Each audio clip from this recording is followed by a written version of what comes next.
بسم اللہ الرحمن الرحیم۔ عقائد شیخ سعدی رحمۃ اللہ علیہ کی سبق آموز حکایت کے ساتھ آج کی حکایت نمبر 8 اور اس کا موضوع ہے ظلم کا انجام۔ چلے اس کا آغاز کرتے ہیں۔ ظلم کا انجام۔ ملک ایران کے ایک بادشاہ کا ذکر کرتے ہیں کہ وہ رعایا پر سختی کرتا تھا۔ وہ ظلم و ستم کر کے ان سے دولت اور مال لے لیتا تھا۔ اس کے ظلم و ستم سے رعایا نہ صرف تنگ ہوئی بلکہ وہ اس کی ظالمانہ پالیسی سے تنگ آ کر اس کی ریاست سے باہر جا کر رہنے لگی۔ رعایا کی تعداد کم ہو گئی جس کی وجہ سے اس کی آمدنی میں بھی کمی ہو گئی، حتیٰ کہ خزانہ خالی ہو گیا۔ اس بادشاہ کے بدخواہ رشتہ داروں نے اس پر چڑھائی کرنے کا سوچ لیا۔ انہوں نے اسے شکست دینے کے لیے اپنی طاقت بڑھا لی۔ یہ سچ ہے کہ جو کسی مصیبت میں اپنا خیر خواہ اور ہمدرد چاہے، اسے چاہیے کہ بھلے وقت میں شرافت سے کام لے، کیونکہ غلام بھی مالک کی سختی سے بھاگ جاتا ہے اور مہربانی کرنے سے غیر بھی اپنے بن جاتے ہیں۔ اس بادشاہ کے دربار میں ایک دن کتاب شاہ نامہ پڑھی جا رہی تھی اور بادشاہ کے سامنے ضحاک کی بردباری اور فریدون کے تخت حکومت پر آنے کے ابواب پڑھے گئے۔ وزیر نے اس حال میں بادشاہ سلامت سے عرض کیا، فریدون کے پاس نہ خزانہ تھا اور نہ لشکر، تو پھر اسے حکومت کیسے مل گئی؟ بادشاہ نے کہا کہ رعایا نے بادشاہ کے بجائے اس کی حمایت کی، اس کا ساتھ دیا، اس کے ہاتھ مضبوط کیے۔ اس طرح اسے ضحاک پر فتح ہوئی اور تاج و تخت اسے مل گیا۔ گویا عوام کا اکٹھے ہو کر اس حکومت حاصل کرنے میں مدد کرنا اس کی کامیابی کا راز تھا۔ وزیر نے عرض کیا، شاید آپ تو بادشاہی کرنے کا خیال نہیں کرتے۔ بادشاہی کے لیے لشکر پروری، رعایا پروری ضروری ہیں۔ ان پر بخشش کرنا، رحم کرنا اور ان کے سکھ کا سوچنا حکومت کرنے میں ضروری ہے۔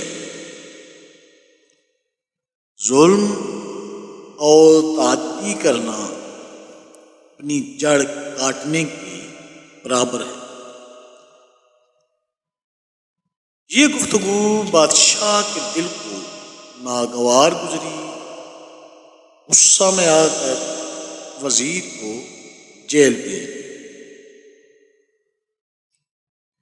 کچھ زمانہ گزرا تھا کہ بادشاہ کے خاندان کے افراد نے بادشاہت پر قبضہ کے لیے تگ و دو شروع کر دی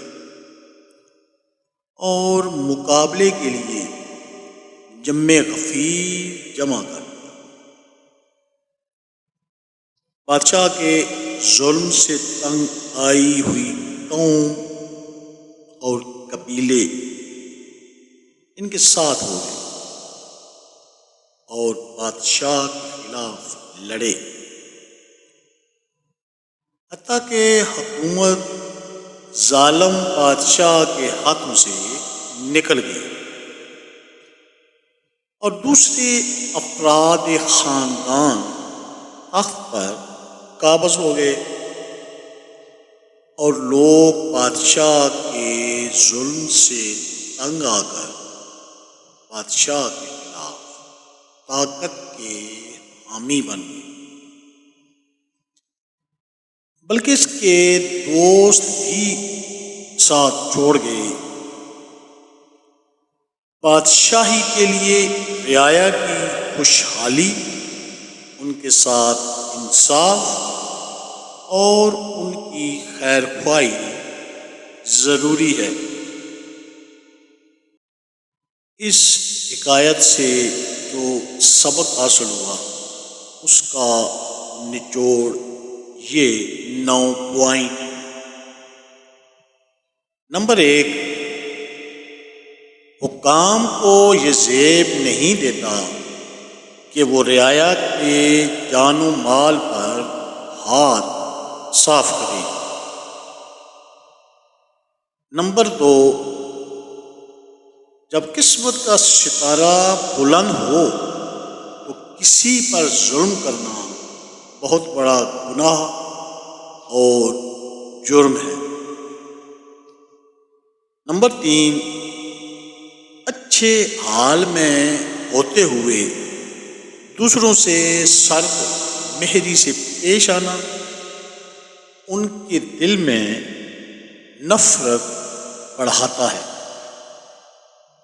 نمبر 4، تغیر و تبدل حکم الہی ہے، اس لیے اس کو بھولنا اپنے حال کو خراب و خستہ کرنا۔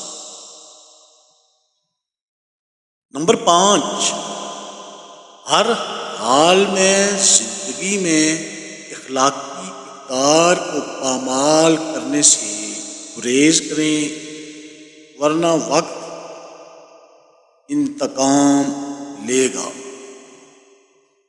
نمبر 6، درندہ صرف انسان ہر وقت دوسروں کے حقوق پامال کرنے اور ان کی عزت و مال سے ہاتھ رنگنے کا کھیل کھیلتا رہتا ہے۔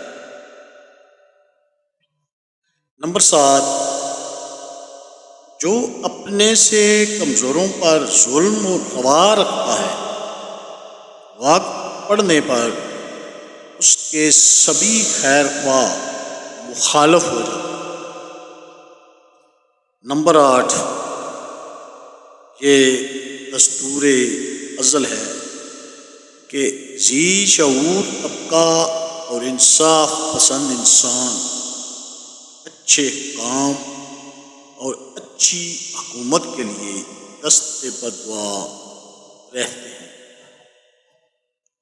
اور نمبر 9، ظالم حاکموں اور رؤساء کے لیے ہر کوئی بددعائیں کرتا ہے اور دلی طور پر ان سے متنفر ہوتا ہے۔ یہ حکایات آپ کی معلومات اور علم میں اضافے کے لیے پیش کی جاتی ہیں۔ اگر پسند آئیں تو لائک، شیئر اور سبسکرائب ضرور کریں۔